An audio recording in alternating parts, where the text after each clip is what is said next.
FM પર આપણે અત્યારે સાક્ષાત ધીરુભાઈ સરવૈયા સાથે બેઠા છે. મારા ખુશનસીબી છે કે આજે સાહેબ અહીંયા બેઠા છે. સાહેબ વેરી ગુડ મોર્નિંગ. સાહેબ આપ દરેક જગ્યાએ લોકોને કહો છો કે ભાઈ મત જાગૃતિ તરફ આપણે આગળ વધીએ, તો આપનું શું માનવું છે? લોકો મત શું કામ નથી કરતા હોય? ઘણી વાર લોકોને એમ થતું હોય કે આવડી મોટી દુનિયામાં આપણે 2-5 વ્યક્તિ ન જાય શું ફેર પડે, પણ ખ્યાલ એને એ નથી હોતો કે તમારો એક મત છે એ દેશનું શાસન સ્થાપી શકે છે. બરોબર.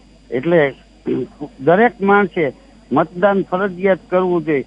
એક મતદાન જ એવું છે કે જે મફત થઈ શકે છે. બિલકુલ. અને બીજું કોઈ પણ તમે દાન કરો, આજે અન્નદાન કરો, ધન દાન કરો, વસ્ત્ર દાન કરો, સોનાનું દાન કરો, ભૂમિ દાન કરો કે રક્તદાન કરો, એ એક વ્યક્તિને જ ફાયદો છે લેવા વાળાને.